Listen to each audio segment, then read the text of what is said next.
O first of all দাদা কেমন আছো?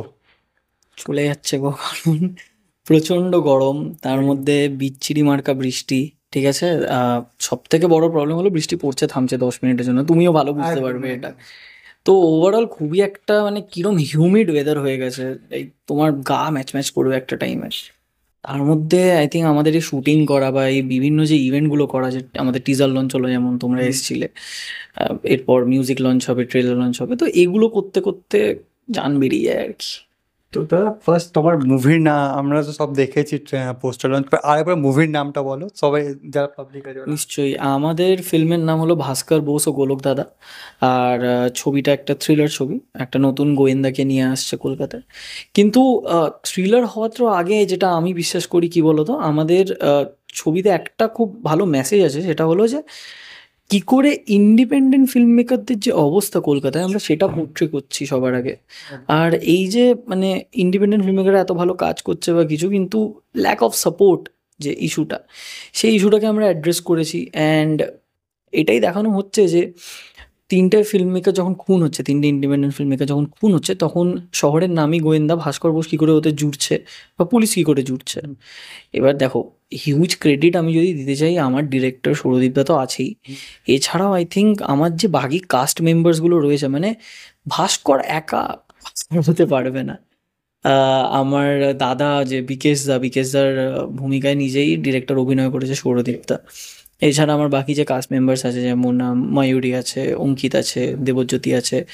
আর আই থিঙ্ক যখন সৌরদীপদা অন ক্যামেরা মানে আমার সাথে অভিনয় করছে, তখন যে সিনগুলো সামলেছে আমাদের ক্রিয়েটিভ হেড মধুরিমা, ও একটা ফ্যান্টাস্টিক কাজ করেছে আমি বলবো। বিকজ ডিরেক্টর হওয়া ইজ নট ইজি, আর ও সেটা করে দেখিয়েছে। আর সৌরদীপদা তো প্রথম থেকেই আমাদের ক্যাপ্টেন অফ দ্য শিপ হয়েছিল। তো দাদা এই মুভিটার মধ্যে মানে যখন তোমরা শুটিং করছিলে, মানে একটা এমন অনেক সময় হয় না, আমাদের সবসময় পজিটিভ নেগেটিভ নিয়েই কথা বলি, বাট একটা এমন কোনো মাস্তি হয় না যেটা আমরা সবসময় মনে রাখবো, ওটা মনে আছে? আমার মধ্যে পুরো সিনেমার যদি বিটিএস গুলো দেখো না, তোমরা হাসতে হাসতে তোমাদের পেটে ব্যথা হয়ে যাবে।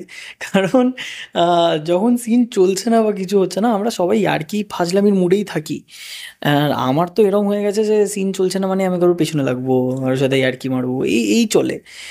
কিন্তু জানো তো, একটা খুব ভয়ঙ্কর ঘটনা একটা ঘটেছিল। আমরা মেট্রোর ভেতরে সিন নিচ্ছিলাম, আচ্ছা।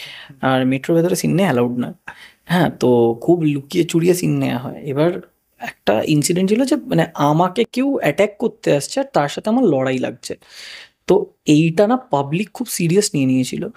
তো তারা ওই ফ্রেমের মাঝখানে ঢুকে আমাকে ধরে তাকে ধরে, তো আমরা বলছি না না না না, it's all staged, it's just a scene, please serious নেবেন। তখন আমাদের উপর রেগে গেছে। ওই তো যে মনে হ্যাঁ হ্যাঁ, আমরা মনে আছে ফ্যান্স আমরা দেখেছিলাম, ওই ওই মানে কেস হয়ে গেছে। পুরো ওরম কেস হয়ে গেছে। আর আমরা চাপ খেয়ে গেছি যে এবার আমরা তাহলে সিনটা নামবো কি করে, কারণ দুটো স্টপ পর আমাদের নামতে হবে, দুটো আচ্ছা। স্টপ পর মেট্রো শেষ, মানে কবি হুম। সুভাষ চলে আসছে আচ্ছা। আলটিমেটলি।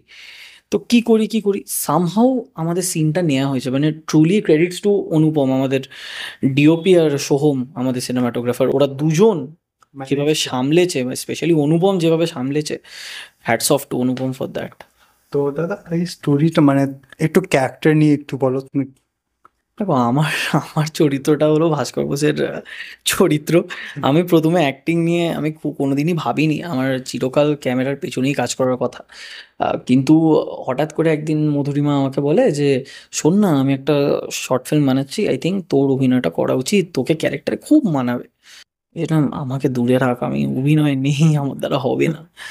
তো ও বললো, না না, তুই কর তুই কর, শুধু আমারটাতে কর, একটা ছবি তো করলেই হবে, আর আর আর ফোর্স করবো না। আচ্ছা, তো ও টেনে হেঁচড়ে আমায় নামায়। তো প্রথম ছবিটা করলাম। ছবিটা এখনো ইউটিউবে অ্যাভেলেবেল আছে, হন্টিং ইভিনিং নামে।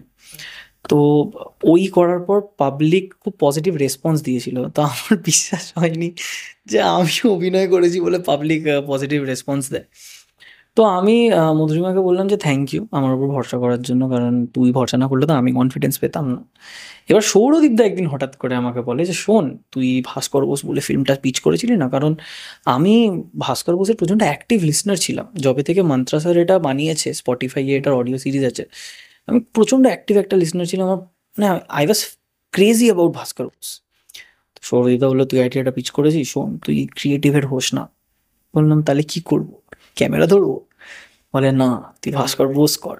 বললাম কি বলছো তুমি, কি আর কি না তোর উপরে এই মানাবে, তুই কর, তোর হাইটও আছে, তোকে দেখতেও ওরম, তুই কর, তোকে মানাবে। তো ফার্স্টে আই ওয়াজ লাইক না আমাদের না হবে না, সৌরদীপ তো বহুত সিরিয়াস ক্যারেক্টার, কি করে করবো? And না না পারবি পারবি কর। সো ওই যে ভরসাটা সৌরদীপ দা দেখালো, তারপরে মধুরিমা আমার উপর ভরসা দেখালো যে না না তোকে মানাবে, তুই কর।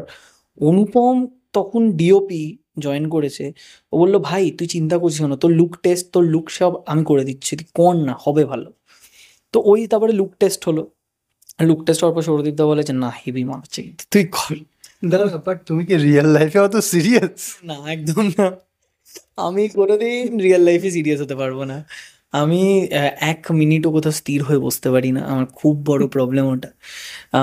তোমার কারু মানে কেউ ভাবো আমার সাথে বসে আছে, আমরা আড্ডা মারছি কিছু করছি, আমি 10 বার তাকে হয়তো রোস্ট করব, তার পেছনে লাগবো, এই চলে। আমি রিয়েল লাইফে সিরিয়াস হতে পারি না। তাহলে একদিক থেকে ভালো। হ্যাঁ একদিক দিয়ে ভালো, মানে বিশাল চ্যালেঞ্জ আমার জন্য যে তুমি রিয়েল লাইফে যেটা নাও তোমাকে সেটা অন স্ক্রিন করতে হচ্ছে। তো একদম। তো তোমাদের এটা প্ল্যান কবে হচ্ছে রিলিজিং এর কিছু? দেখো আমাদের 2 মাস যেটা আমরা হাতে নিয়েছি সেটা হলো ডিসেম্বর এই বছরের, আর না হলে জানুয়ারি পরের বছরের। তার কারণ হলো হলটাও তো ম্যাটার করে, বুঝতেই পারছি, আমরা থিয়েটার রিলিজ করছি। তো যেই মাসে আমরা একটু বেশি হল পাবো, হয়তো ভাবো ডিসেম্বরে 5টা পেলাম বাট আমরা জানুয়ারিতে 10টা পাচ্ছি, তাহলে আমরা জানুয়ারিতেই করবো। তাহলে একটু ভাইস ভার্সাও হতে পারে, কারণ আমরা চাই বেশি থেকে বেশি মানুষ ছবিটা দেখুক। কারণ দেখো পুরোপুরি আমাদের কোনো ব্যানার, বিগ ব্যানার নেই, কোনো প্রডিউসার নেই, আমরা পুরোটা নিজে থেকে করছি। একদম। আর তার মধ্যে তোমরা আমাদের যে সাপোর্টটা করছো, মিডিয়া যে সাপোর্টটা করছে, আই থিঙ্ক সেটা আমাদের জন্য খুব ইমেন্স। আমরা যথাযথ এইভাবে সাপোর্ট পাই না লোকেদের থেকে, কিন্তু তোমরা যে করছো তার জন্য আমি তোমাদের কাছে খুব কৃতজ্ঞ আমি বলবো। আর ছবিটা আসছে খুব জলদি, এই ইদার এই ডিসেম্বর নাহলে পরের মাসে, বছরের জানুয়ারিতে আসবে। আর আমরা চাই যে কলকাতার যুদ্ধ লোক দেখুক, কারণ গোয়েন্দা ছবি তো আমাদের বাঙালিদের ভালো লাগেই।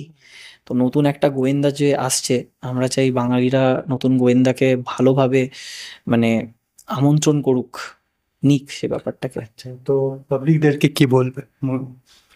পাবলিকদেরকে এটাই বলবো যে আমাদের টিজার অলরেডি বেরিয়ে গেছে, ইনস্টাগ্রামেও আছে, ইনফ্যাক্ট ইউটিউবেও আছে, লাইভ লেন্স প্রোডাকশনের চ্যানেলে। আপনারা এখনও যদি না দেখে থাকেন প্লিজ দেখে নেবেন। আর ট্রেলার আসছে অক্টোবরে, সো ট্রেলারের ওপরও নজর রাখুন। আমাদের এক এক করে গানও আসবে পরের মাসে সেপ্টেম্বরে, আর আলটিমেটলি ছবিটা ইদার ডিসেম্বর আর জানুয়ারিতে রিলিজ করছে। আপনাদের কাছাকাছি থিয়েটার্সে প্লিজ যাবেন, বন্ধু বান্ধব ফ্যামিলির সাথে গিয়ে ছবিটা দেখবেন। যদি ভালো লাগে প্লিজ জানাবেন, যদি খারাপ লাগে তাও জানাবেন, যাতে আমরা ফিউচারে শুধরে নিতে পারি নিজেদের ভুলগুলো আর আপনাদেরকে ভালো ছবি দিতে পারি। Thank you. Thank you, thank